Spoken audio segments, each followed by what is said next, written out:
बीरेन जी, आज तो आप सुबह से लगे हुए थे लगातार ब्रेकिंग न्यूज पर। ब्रेकिंग न्यूज, इस वक्त की ब्रेकिंग न्यूज क्या है? दिवस है, सब आज उसको बहुत धूमधाम से मना रहे हैं।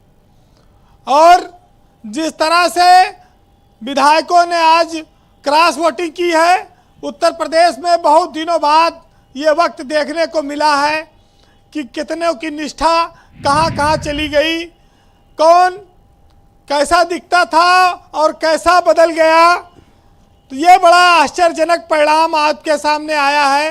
राज्यसभा का इलेक्शन है, अब तो साफ है कि समाजवादी पार्टी 2 ही जीतेगी, यानी कि जया भादुड़ी और रामजी लाल सुमन जीतेंगे, आलोक रंजन हारेंगे। 8वां प्रत्याशी संजय सेठ को बीजेपी ने जिता लिया, लेकिन जिस तरह से क्रॉस वोटिंग हो रही थी, अगर बीजेपी 9वां प्रत्याशी खड़ा कर देती शायद उसको भी जिता लेती। कोई बहुत बड़ी बात नहीं थी। लोग बताते हैं कि विधायक ज़्यादा आने को तैयार थे, फिर दरवाज़ा नहीं खोला, भाजपा ने कहा नहीं अब हमारे पास पर्याप्त हो चुके हैं, अब वापस जाओ। मनोज पांडे तो बताते हैं कि दिल्ली और लखनऊ दौड़ते रह गए, आए गए अहापोह में रहे, सवेरे जाके कहीं बात बन पाई कि अब रुक जाओ। ब्रजेश जी, ये चुनाव जो था ये योगी की प्रतिष्ठा का चुनाव था, क्योंकि वो मुख्यमंत्री हैं, उन पर दारोमदार था जिताने का जी। और संजय सेठ भले प्रत्याशी थे, लेकिन आज लड़ाई भाजपा ने, भूपेंद्र चौधरी और योगी आदित्यनाथ ने लड़ी, और उसका परिणाम है कि ये इन लोगों ने जीत हासिल की है। मनोज पांडे जैसे पुराने समाजवादी टूट गए, राकेश प्रताप सिंह, अभय सिंह, ये सब कैसे चले गए? ये क्या हुआ? ब्रजेश जी, कुछ लोग ऐसे होते हैं जिनको जिंदगी जीने का अपना नजरिया है। कुछ लोग भावना में ही दिल की बात कह देते हैं, और कुछ लोग गीता पर हाथ रखकर भी सच नहीं बोलते। तो सियासत में भी ऐसे लोग हैं, जो लोग बहुत दिन से लगे थे कि कहीं पर मामला बनाया जाए।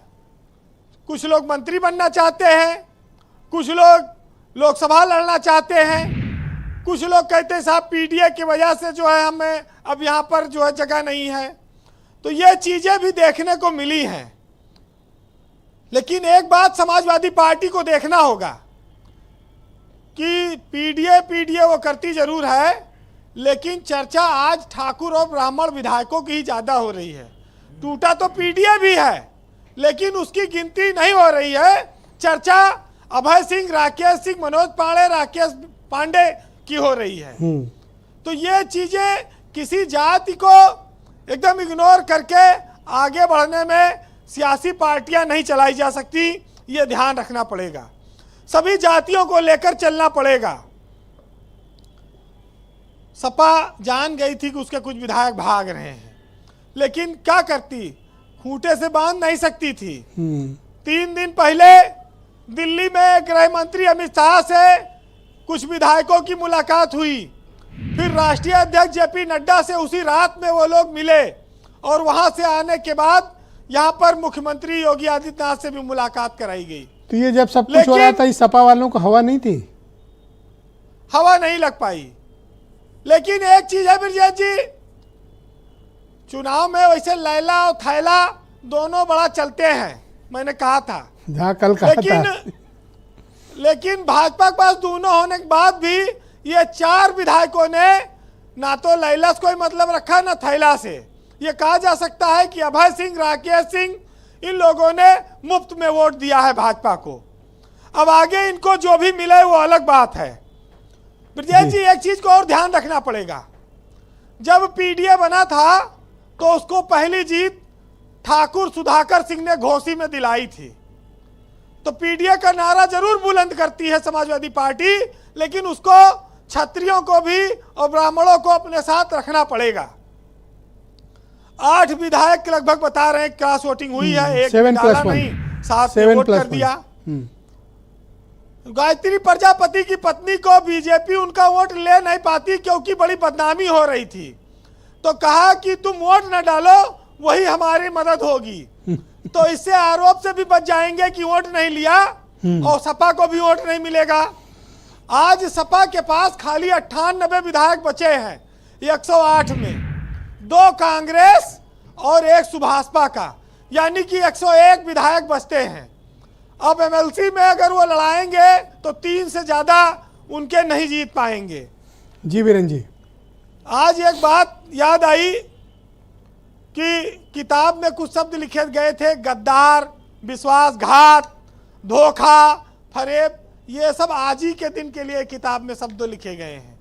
इनको पढ़ो और इनको याद करो, फोटो देखो जी, कंक्लूड लेकिन सपा की हार का सबसे पहली शुरुआत, बीजेपी लड़ती ना, 8वां सीट लड़ाती ना, पहली शुरुआत पल्लवी पटेल ने कर दी जिस दिन उन्होंने कहा कि मैं वोट नहीं दूंगी, पीडीए के प्रत्याशी नहीं है। भाजपा ये भाप गई कि यहां पर स्कोप है, कुछ फूट है, समाजवादी पार्टी में मतभेद है, और उसने तड़ से अपना 8वां कैंडिडेट उतार दिया अगले दिन। सबसे खतरनाक स्थिति वहीं बनी थी जिसका आज परिणाम सामने आया। इतनी क्रॉस वोटिंग ना होती ना बीजेपी 8वां कैंडिडेट उतारती अगर पल्लवी पटेल ने वो बयान न दिया होता नाराजगी वाला। तो बहुत बड़ा कहा जाए धोखा सपा के साथ पल्लवी पटेल ने किया है। संजय सेठ की किस्मत गजब है और वो एक बुलंद व्यक्ति हैं। मुलायम सिंह उनको एमएलसी बनाने के लिए राज्यपाल से लड़ गए थे, नहीं बनवा पाए, बाद में उनको उन्होंने जबरदस्ती सांसद बनाया। आज वही संजय सेठ भाजपा के साथ मिलकर समाजवादी पार्टी को मिटाने में लगे हुए हैं। ये भी देखिए कितना बड़ा अतीत का उदाहरण आपके सामने है जी। तो बहुत सारे किस्से मैंने आपको बताए, वक्त का अभाव है, लेकिन सियासत में चाल, चरित्र, चेहरा, नैतिकता, ये सब क्या मायने रखती है। सैजुल इस्लाम का वोट अवैध हो गया, उनके पेट्रोल पंप पे बुलडोजर चला था, लोगों को याद होगा, तो उस पर कितना समाजवादी लड़ाई लड़े।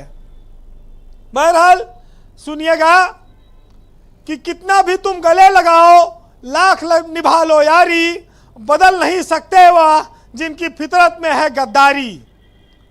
और कुमार विश्वास का एक शेर है बड़ा सुंदर सा, सुनिएगा कि समंदर पीर का अंदर है लेकिन रो नहीं सकता, और यह आंसू प्यार का मोती है इसको खो नहीं सकता, और मेरी चाहत को दुल्हन तू बना लेना मगर सुन ले जो मेरा हो नहीं पाया वो तेरा हो नहीं सकता।